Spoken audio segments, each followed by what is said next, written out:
Está começando mais um podcast aqui na Superi TV, no seu canal 20 aqui da TV a cabo. É o podcast Superi Telecom. E hoje aqui comigo o Gustavo e o César Ribeiro, vereador aqui em Valadares, do Partido dos Trabalhadores. César, você é vereador hoje, mas já foi padre aqui em Valadares, né? Sim. Qual que é a diferença assim, de ter sido um religioso e hoje ser um político? E em alguns momentos, essas duas funções, elas se encontram?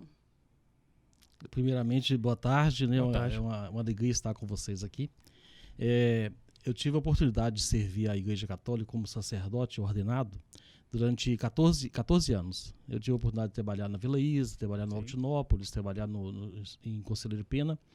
E depois de 14 anos, eu sempre assim, mexendo com gente, cuidando de gente, eu decidi escolher a política para dar continuidade, uma vez que eu não estava mais no sacerdócio, ordenado, mas o sacerdócio é um sacramento para a vida toda, e a gente, esse jeito de servir, jeito de cuidar de gente, de pessoas, aí como eu já era formado em psicanálise, em psicologia, eu dei continuidade no consultório, e a política veio como assim, uma escolha, uma consequência de mexer com gente, de cuidar de gente. Você conhece a realidade Conheço, do povo, conheço muito bem. Eu tive a oportunidade, assim, inclusive até a pauta de assunto nossa aqui, a oportunidade de abrir, né, abrir literalmente as portas da comunidade, da estrutura da igreja mesmo, para cuidar daqueles orçamentos participativos, né, daquela forma que o povo pudesse participar, reivindicar, construir junto, saber a necessidade, votar, ser solidário com regiões que precisavam mais do que a que nós estávamos. Então eu tive a oportunidade de já dentro mesmo, como pároco, de cuidar do povo em tudo aquilo que compreendia um cuidado efetivo com a vida e a dignidade do povo. E até mesmo para a gente poder pegar um gancho nessa experiência do senhor como padre e agora inserido na política desde 2021, gostaria de saber do senhor, e principalmente porque é interessante conversar com uma pessoa que está inserida ou já esteve inserida em áreas totalmente antagônicas. Como o senhor mesmo falou, Certo. tem uma certa relação, mas nós sabemos que na estrutura da sociedade são situações antagônicas, né? A política e a religião. Como o senhor vê essa relação e se existe algum risco nesse tipo de relação da política e da religião? É uma pergunta assim, maravilhosa. Eu vivo isso desde que eu entendo por gente, né? A política é tudo. Sim. É toda forma de organização, até quando não há organização, é política. Até quando há uma neutralidade zero, é política. Claro. Então, o campo da política é o todo. E cada instituição, cada setor da sociedade tem uma forma de se organizar. Sim. Mas falando da polis, da organização das cidades, como a política, essa etimologia vem dessa origem, então ela é capaz de compreender todo o Estado, toda a nossa vida. E por isso que o Estado é laico e não tem uma religião A ou B ou C, porque o campo da religião é outro. Sim. O campo da religião é uma questão espiritual e de levar aquele cuidado, aquele zelo pleno para as pessoas. E compreende também, é claro, de estar inserido na sociedade, consequentemente, aqueles que cuidam do povo e querem o bem do povo, conduz o povo de uma forma que o povo mesmo crie consciência, dê conta de cuidar de uma escolha de um representante e que acompanhe também o representante que ele está fazendo. Então, eu entendo assim, o perigo da religião com a política, da política com a religião, é quando você entra com interesses pessoais, né, com representantes, né, religiosos ou outros, entram com interesses pessoais e que não é aquele comum de todos. Sim. E nesse sentido, quando a política ela sai desse campo de política de Estado e entra para uma pauta moral religiosa, sim, aí desvirtua tudo e nós entramos assim, quase que com uma guerra fria mesmo. Nós temos vivido, inclusive, essa realidade aqui no Brasil. Exatamente. Porque algumas igrejas também, assim, aproveitando dessa força religiosa, né? A igreja tem, né? Uma força. E muito. Dois né? mil anos de história, assim, aprendeu bastante. Criam bancadas políticas, né? Como se fosse, assim, partido mesmo, né? Como que o senhor vê essa questão? Assim, eu falo muito de onde eu estou, né? Da Igreja Católica Apostólica Romana, né? E não ser mais sacerdote, eu sou sacerdote, mas não exerço mais dentro da igreja, para mim é um grande alívio. Mas como a gente vê esses 2.000 anos de história do cristianismo, e a Igreja Católica perpassou esses 2.000 anos, a Igreja Católica é muito sábia em relação a isso. A Igreja Católica não permite os religiosos, os padres, entrar em hipótese alguma em política. Ao contrário de evangélico. Aí sim, aí a gente entra numa outra questão que aí já não é tanto o meu campo, né? Mas por isso que eu estou dizendo, quando entra nesse campo evangélico e com lideranças, não vamos generalizar, pelo amor de Deus, mas quando entra com interesses pessoais e ainda com bandeiras, com bandeiras, com pautas moralistas, aí perde, desvirtua toda a essência da política, que é a arte do bem comum. Sim. É a arte de ajudar todo mundo, de fazer para todo mundo e ser um Estado laico que consiga atender e assistir todos indistintamente. Porque a Igreja Católica, a gente falando de evangélico, mas a Igreja Católica ela sempre pregou a humildade, né? Os mais pobres. Perfeito. E o evangélico faz ao contrário, né? Às vezes prega lá a riqueza, né? A ostentação, alguns, né? A gente também não vamos aí generalizar, né, Gustavo? Certo. Mas aqui, essa questão é uma questão assim, que eu gosto muito mesmo. É quando a gente fala da forma das pessoas se organizarem, tanto no mundo da política como na religião, seria muito falta de cuidado nosso de não atentar para isso, né? É muito simples, muito fácil de saber se tem um líder religioso, se ele está cuidando dele ou cuidando das ovelhas dele. Se ele está pegando e vivendo aquilo, ou se está pegando aquilo para o outro fazer e usufruindo daquilo. E aqui aí vale também, esse mesmo recorte vale no campo da política. Se a pauta do político é uma pauta moralista, de costume, ou se é de políticas públicas que consiga atender e cuidar das pessoas como um todo. Então é muito fácil, é questão mesmo de um senso e inteligência de quem escuta e fazer uma leitura que consiga ver um pouquinho além daquilo que está se passando, se vendo, e fazer uma leitura justamente daquilo que nos trouxe até aqui, né? Dá O passado fazer sempre nos ajuda. Uma leitura assim de que um lado é socialista, outro lado é capitalista? Podemos fazer. Só que essa ideia é uma ideia um pouquinho superada, né? Sim. Isso é muito mais do século passado. Hoje se perguntasse para mim se é capitalista ou se é socialista, aí eu ia mostrar meu relógio, mostrar meus 2 telefones. Sim. Como eu vou falar assim, eu invisto em bolsa, eu vou mostrar alguns negócios, algumas questões parecidas com essa. Mas a questão toda, sabe que a pauta mais relevante quando você faz uma pergunta dessa é perguntar assim, olha, qual que é a compreensão de capitalismo, enquanto é aquele que gera todas as riquezas, que gera uma ordem, o mundo todo está sob essa ordem do capitalismo. Mas se fala de um capitalismo selvagem, desumano, que ele não leva em conta o cuidado com as pessoas, principalmente aqueles mais vulneráveis, aí no caso eu vou deixar claramente que esse capitalismo eu não pactuo com ele. Vou dar um exemplo que é fácil mais das pessoas entenderem. Nesses últimos tempos que a gente vive, está uma grande queda de braço com o Banco Central, com os acionistas da Petrobras.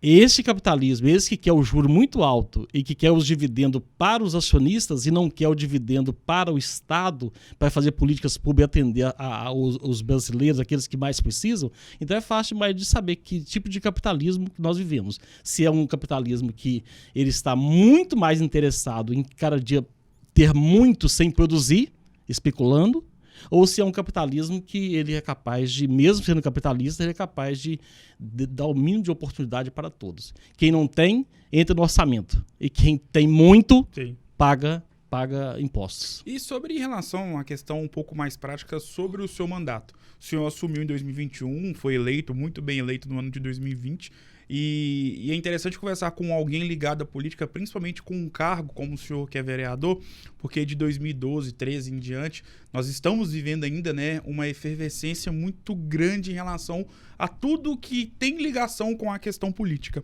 Sobre o mandato do senhor, o que o senhor pode estar falando sobre a sua atuação como vereador nesses 3 anos? Daí estamos entrando no 3º ano, o senhor assumiu em 2021, 2022, 2023. O que o senhor pode falar que o senhor tem feito para a sociedade, para a comunidade valadarense?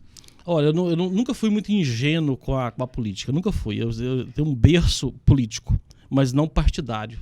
E também não envolvimento partidário, entrar na política. Sim. Mas sempre eu me posicionei, desde quando ainda morava na roça, e a forma da minha família educar era uma forma de educação política, né?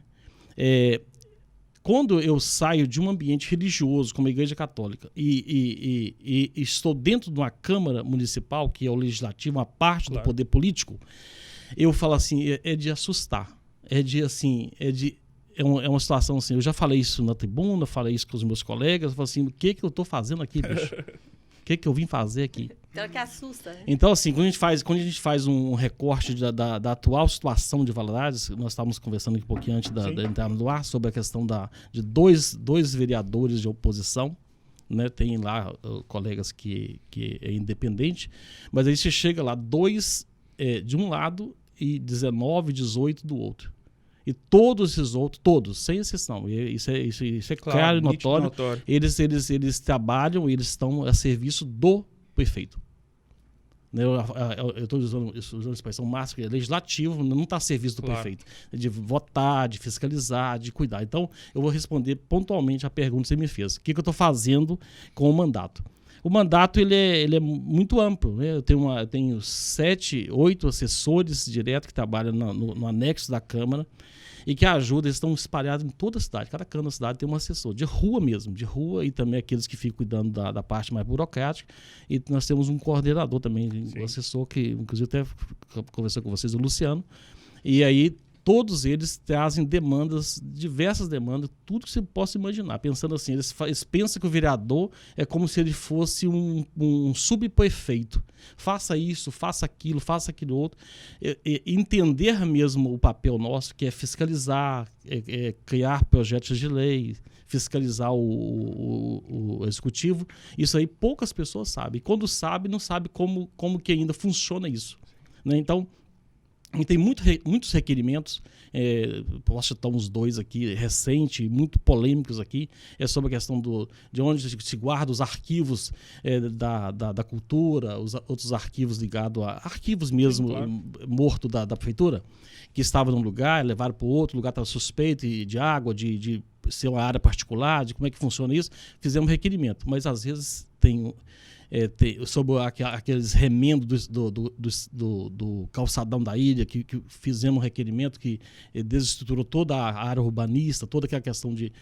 E aí isso raramente vem resposta da parte do executivo. E por último, sobre a questão de crianças passando até 48 horas no neonatal, no hospital municipal, sem o alimento adequado, sem o leite, sem o alimento ideal para tomar. Então, assim, o vereador trabalha justamente atento a essas questões, independente de tanto que ele é lá ou não, através de requerimento, através de live, através de entrevista, através de todas essas questões nós estamos atuando. E se não incomodamos é porque a sociedade culturalmente entende que está muito bom do jeito que está. Se eles ficassem muito revoltados, eles iriam para lá, eles iriam criar um movimento, eles iriam fazer algo assim, ou então na próxima eleição eles cuidariam muito bem de votar em alguém que representasse eles melhores. Fica difícil então fiscalizar, né? Praticamente 2, né, de outro partido. Pois então, isso é questão todos fica complicado então fiscalizar. É uma questão assim desafiadora. E nesses 2 anos e meio, assim, tem algum projeto seu que está lá para ser aprovado? Você acha que é difícil de aprovar porque vocês são a minoria? Eu fiz 2 projetos, né, 2 projetos e um projeto autorizativo, mas igual eu te falei, os projetos passam lá por maioria, o voto lá é tudo. Se eu tenho um projeto, sou oposição, e por mais que ele seja bom, é melhor que um outro da situação apresente aquele mesmo projeto como foi, né? Ou então ele vem de outra forma, ou ele vem de outra forma. Sim. Inclusive eles podem falar assim, tem visto de iniciativa, isso aqui é do prefeito, então deixa o prefeito mandar isso para cá, que a gente vota a isenção de taxa dos atingidos. Então foi projeto nessa área, né? Você tem acesso assim, ao prefeito direto para poder pedir alguma coisa? Não, a gente trabalha assim com poderes independentes mesmo, mas ele dá abertura para isso tranquilamente. Ele nunca fechou as portas para a gente, não. E se a gente precisar de lá, a gente pode fazer isso à vontade. Tocar num ponto que acho que abrange até o contexto nacional do partido que o senhor faz parte e que vai de encontro com a realidade que nós estamos vivendo na Câmara Municipal de Governador Valadares, como o senhor mesmo disse, e é nítido e notório, de oposição mesmo ao prefeito atual, só existe você e a Gilza, que também esteve aqui no nosso podcast. E é onde eu quero chegar. Nós sabemos que a política nacional, ela interfere diretamente na política municipal. E eu costumo falar que o senhor, a Gilza também, são nomes históricos para a cidade de Governador Valadares no que tange a política, porque vocês foram eleitos durante um tempo e não vivemos mais porque na presidência da República temos o presidente que é do partido de vocês. Mas não era, né? E vocês foram eleitos durante um período onde o partido que vocês fazem parte foi muito marginalizado. E vocês surgiram, na verdade, tanto você e a Gilza em 2020, sendo do PT, e foram eleitos durante um momento, e nós estamos vivendo isso ainda, que o PT em Governador Valadares, ele perdeu meio que uma força que tinha outrora. 2016 ficou em terceiro, 2020 não chegou aí para o segundo turno, e você e a Gilza foram eleitos. E agora vocês têm o símbolo maior da política de qualquer país, que é o presidente da República, do PT. Como vocês avaliam este momento? Se pode ser uma guinada novamente para poder, quem sabe, ter um poder maior na sociedade de Governador Valadares? E já pensando em 2024, o que o senhor pode adiantar para a gente em relação a todo esse contexto? Que pergunta bacana. Assim você me vira, você me vira perfeito. Não. Sabe, né? Quem sabe aqui. Mas tudo é uma questão mesmo de organização, de conversa. Está sendo conversado. Tem muitas forças aí conversando, tanto do lado de lá quanto do lado de cá. Mas isso se ganha uma eleição com a construção assim, quanto antes e quanto mais força e também com chances possíveis. Exatamente. Mesmo. Aí você escolhe o nome, a escolha do nome é fundamental. Sim. Recursos é fundamental, igual agora que estamos em alta com o presidente, isso conta demais, anda muito, muito mesmo. Agora não tem reeleição também, se faz um bom governo, normalmente se reelege. Sim. Então, assim, tem vários fatores que ajuda bem. Aí quando entra, assim, são umas situações difíceis como nós estamos vivendo a questão do SAI, então são uma questão dessa ou algo parecido com isso é capaz também de colocar de novo o Partido dos Trabalhadores e os partidos de esquerda, todos aqueles partidos mais ligados às pautas sociais, coloca eles de novo com muita força, porque se defende o povo entende e liga esse nome com a defesa real das necessidades do povo. E a água, por exemplo, é um bem universal e é capaz de sensibilizar qualquer um, né? E por falar em SAI, né? A gente já chegou a esse ponto, é a concessão do SAI. Né? A gente sabe que está em pauta aí, está mexendo nos ânimos aí da população. Nem todo mundo está sabendo ainda, não sabe da gravidade, né? Porque vem aí uma gravidade, o povo está deixando, depois que assinar não tem jeito mais. O senhor é a favor ou contra? Nasci contra. A água eu entendo que é um bem universal. Sim. E ele não é mercadoria. A água não pode ser mercadoria. A água tem para todo lado e a água tratada, potável, é vida, é saúde, é esgoto tratado, é vida, é saúde, é políticas públicas. Então a questão do SAI é um absurdo, né? Uma vergonha para Valadares. Por que eles estão fazendo isso? Por que está levantando essa questão de terceirizar ou fazer essa concessão? O que Olha, se eu fosse responder assim de uma forma mais grossamente, eu diria que são interesses particulares e um capital selvagem. São 30 anos, né? É capital selvagem, um capitalismo selvagem. E de uma outra forma, se não entender assim, é incompetência mesmo de executar, de fazer uma autarquia que tem a idade da cidade, que gera receita, que mais gera receita, não dá conta de atender a essas questões do saneamento, mais saneamento e tudo. Então, assim, como vender algo que dá lucro. Você acha olha, se não desse lucro, quem compraria o SAI? Então, eu faria perguntas porque eu acho que é isso que o povo tem que entender. E como é que isso vai impactar na vida do povo. Talvez os funcionários seja até mais fácil de resolver do que o povo.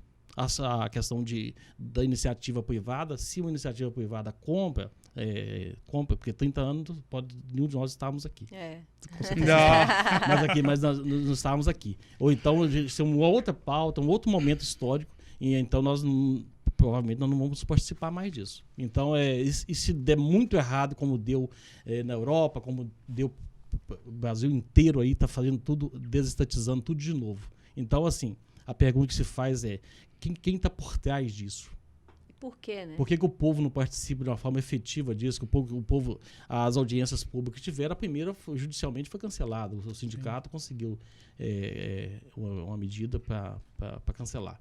E as outras foi no horário mais estranho e longe, e não foi na rua, não foi no ambiente. Na Univale, 10 horas da manhã, dia de A semana. forma de participar, a forma de fazer perguntas. O povo não vai. É para não ir mesmo, para não ir. Para não ter essas dúvidas que a gente tem, por exemplo. A gente sabe que muitos falam que lá é cabide de emprego, tem gente demais trabalhando lá, né? Eu vou fazer essa pergunta semana que vem na Câmara. Como é que vocês vão fazer se eu sair para indicar, para ser cabide de emprego de vocês? Lá tem uns aí. 1000 funcionários, tem funcionário demais lá. Sem contar que lá também a gente sabe de outras épocas, teve corrupção também, né? Lá era um lugar que sempre é meio duvidoso. Eu não sei se isso aí está em pauta, mas eu já fiquei sabendo também que a rede de esgoto da cidade toda precisa ser trocada. Que desde que Valadares é a mesma rede, está tendo muito prejuízo. Aí fura um buraco aqui, troca aquele cano ali, mas do lado precisa trocar também. Aí vai vendo, tudo tem que ser trocado e não tem dinheiro para fazer isso. Parte entupida, né? Parte entupida e que tem muita coisa para fazer e não tem dinheiro. Com a lama da Samar. Aí um dos motivos que eu fiquei sabendo. Quase meia década sem indenização, sem intervenção, sem melhoria aqui para nós. Sobre, e até algo que vai de encontro com o que você falou no início da sua explanação, na verdade, na sua primeira explanação aqui no nosso bate-papo, em relação à comunidade relacionada aos mais pobres. E Valadares hoje vive uma situação, eu até comentei com a Vanilza hoje mais cedo, que é um estado deplorável de abandono das pessoas mais carentes. Eu, tenho 26 anos, eu nunca vi a cidade como eu tenho visto nos dias de hoje em relação à quantidade de pessoas morando na rua. E normalmente você via as pessoas morando na rua, depois de um certo tempo elas saíam dessa localidade e iam para uma casa de recuperação, um centro de reabilitação, dependendo do contexto que as pessoas estavam inseridas. Mas não, hoje você passa num lugar, volta lá depois de 5 meses, as mesmas pessoas estarão lá novamente. O que o senhor tem feito em relação ao público mais carente de Governador Valadares? São perguntas interessantíssimas. Sempre nós tivemos essa pauta bem assim, como sacerdote, como político também. Como político, isso é estritamente uma função do prefeito. E ele não tem sido cobrado, então. Não tem sido cobrado. E quando se cobra, ainda acha um montão para defendê-lo lá. 18, 19. Desde um albergue, desde um abrigo, desde do consultório de rua. Sim. E outros. Então, assim, ele é meio assim, faz o que quer, do jeito que quer. E quando fala ainda, se qualquer voz levanta lá, vai... Se um fala, se a Jusa fala, vai 4, 5, 6 para debater. Para rebater aquilo. Sim. Se eu falo, vai mais 5, 6 para rebater. É porque não tem dinheiro? Qual que é o problema? Não tem dinheiro para resolver. Gestão, interesse, isso não faz parte da pauta administrativa dele. É como se eu entendo mais de boi do que de gente, não gosto de gente, muito menos desses aí. Então eu não sei fazer, eu não administro, tem outros interesses, tem os que estão à minha volta, tem outros interesses. Então é um montão de coisas que só Deus sabe que está do outro lado. E o que fazer então? Porque como é que vai ser feito? Vão aprovar? Quem que vai aprovar? Porque a maioria aí está querendo aprovar essa concessão do SAI. E aí, o que a gente vai fazer? Eu estou sonhando, eu sou uma pessoa de muita fé, que algo grande vai acontecer antes disso, até judicialmente. Sim. Ouvindo lá de cima mesmo, com outro marco de água, outra questão, para nos ajudar, para nos socorrer. Até mesmo esticar isso um pouco, para que a comunidade participe, acorde. Mude os gestores e encontre alguém que defenda os nossos interesses, uma autarquia como o SAI. Tem alguma reunião marcada próxima? Tem comitês na cidade inteira acontecendo, mas assim, olha, é trabalho de formiguinha, claro. É 15, é 12, é 20, uma passeata aqui, outra ali. E a igreja está sabendo disso? A igreja desde o início, inclusive foi até um ato nosso, né? Nós fomos convidados para a reunião, saímos lá muito assustados com essa reunião e de imediato levantamos algum material, mais especulativo mesmo. Sim. E já começamos e mandamos diretamente para toda a Igreja Católica. O bispo ficou extremamente assustado com isso, porque ele participa dessas questões de situação de rua. Ele está todos os dias lidando com isso, as paróquias inteiras, os pedintes, tudo isso. Então, ele dá hora e fala assim, um absurdo, isso claro. É impossível, não pode acontecer. Então, assim, mas só lembrando, olha, a instituição, ela vai até, ela é uma voz profética. Sim. Ela não é poder de judiciário, poder de ir lá intervir ou de falar que vai ou não vai. Isso é judicialmente. Hoje aí, o sindicato, a Santa Perpétua está levantando essa bandeira e eu entendo que este caminho é o mais plausível. Eu acho que nós vamos ganhar por aí. E também ganhando a consciência do povo, que o povo manifeste, mobilize. Porque o povo sabe também que vai pagar mais caro pela água. Com certeza. Vai triplicar aí, né? O senhor também é psicólogo e é uma das grandes frentes da sua vida. E olha que interessante, o senhor é psicólogo e também político, né? Vereador. E nós vivemos um momento no país onde eu estava até conversando em um grupo de amigos, um grupo voltado para um outro assunto, diferentemente da política, mas entramos na área da política, nessa área da política, e eu citei, gente, hoje em dia o problema não é falar sobre política, e sim falar sobre personagens de um lado ou de outro, onde existem centenas de milhares de pessoas que idolatram essas figuras e não ideias. Hoje, e infelizmente no ano passado, nós vimos muitos crimes de homicídio só pelo fato de uma pessoa pensar A, o outro pensar C, D, Y, Z, e isso virá um motivo de matar o outro ser humano. E aí entra na sua questão como pároco, né, como padre. Como é que o senhor vê isso até mesmo na questão psicológica? Como as pessoas hoje idolatram figuras políticas e, ao mesmo tempo, são intolerantes com um pensamento contrário? O ser humano é um mistério. O que passa no coração, na cabeça do ser humano é um mistério. E quando a gente vê essa polarização, a gente percebe claramente que isso revela o que está no coração de cada um. Sim. Ele vai falar assim, é assim que eu penso, ele fala de um jeito que eu entendo, é assim que eu defendo, e aí as redes sociais, né, os algoritmos, eles vão criando essa inteligência artificial e vai criando cada vez mais uma alta escala isso para isso, né? E vira um perigo, vira uma situação. A humanidade, o ser humano, de um modo geral, ele está adoecido. Ele está perdendo a capacidade da humanização, das relações. Sim. Ele é muito atrás das câmaras e pouco no olho, no tete-a-tete. Então, eu tenho trabalhado muito com isso. É um adoecimento quando omite ou quando envolve demais com essas questões. Sejam estas de política. Sim, claro. E outras também de relacionamento, família, porque isso vai lá no banheiro da família, isso vai lá na mesa das refeições. Sim. Da família. É raro ter uma família. Antigamente, falava disso que os evangélicos estavam chegando. A família, quando tinha um evangelho na família, já era quase um escândalo. Sim. E hoje, se não tiver um lulista, um bolsonarista na família, não é família. Não é família.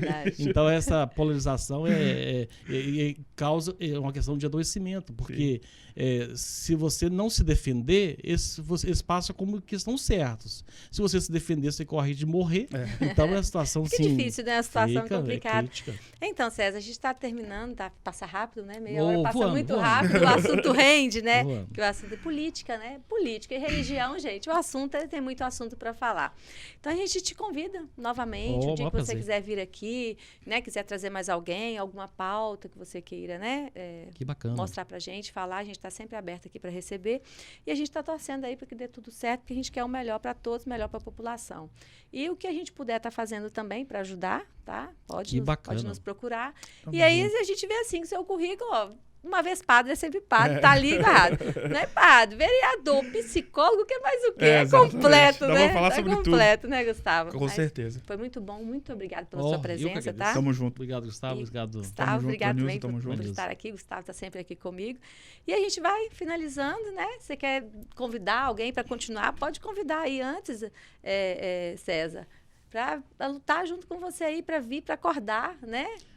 O recado seria que a nossa ação ela é muito mais efetiva quando a gente percebe que uma egrégora de gente que pensa igual, né, que uma força do bem é capaz de iluminar, né? Onde tem luz não há trevas. Claro. Então, quanto mais pessoas de bem, pessoas que querem humanizar mesmo as relações, que é uma cidade melhor para bem viver, claro. Você ter mais qualidade de vida, mais saúde, mais oportunidade para todos. Nós temos trabalhado muito, já trabalhei isso a vida inteira como sacerdote e agora dando essa contribuição como político. E mesmo não sendo algo dos mais leves, uma missão tão leve como principalmente nesse cenário, Claro. mas eu entendo que nós temos um propósito, nós temos algo a contribuir. E eu só estou na política hoje porque eu entendo que eu sou muito grato à cidade de Valadares, sou muito grato a todos os paroquianos, até aqueles que também não foram meus paroquianos, que de uma forma ou outra me fez ser quem eu sou hoje, né? Acreditou, foi capaz de trabalharmos juntos, foram 14 anos, né, em 3 paróquias, então e agora, aqui na cidade eu digo assim, ó, eu quero ser essa voz profética na Câmara, Sim. mesmo com um jeito muito diferente dos outros políticos fazerem, eu sou mais de fazer do que de falar. Mesmo que aqui eu consigo falar, é de boa, mas Claro. eu não consigo falar num lugar onde eu não sou ouvido, eu não vou falar para convertido, eu vou falar para quem quer ser ouvido, para Claro. quem quer que de alguma forma tem um impacto no coração daquilo que eu vou falando e cria também vínculo e laço, né? Então só que tenho de agradecer mesmo essa oportunidade e estou aqui a serviço mesmo dessa humanização, tanto da política como das nossas relações e cada dia que vivamos mais menos doentes, né, mais saudáveis, criando um mundo possível para todos, né? Que todos tenham a mesma oportunidade. E Nem tudo- tanto capitalista, nem socialista, nem- mas todos humanos. Exatamente. E quem é humano é capaz de lidar bem tanto com o capitalismo quanto com o comunismo. Exatamente. Que tudo na política seja claro para que o povo entenda, né? Perfeito. Entenda, Falado aos 4 cantos, né? E Que perguntar seja do bom povo. para o povo, né? Perfeito. Que seja bom para o povo. Então é isso aí. Muito obrigada, pessoal. Até o nosso próximo podcast. Semana que vem a gente está de volta. Até mais.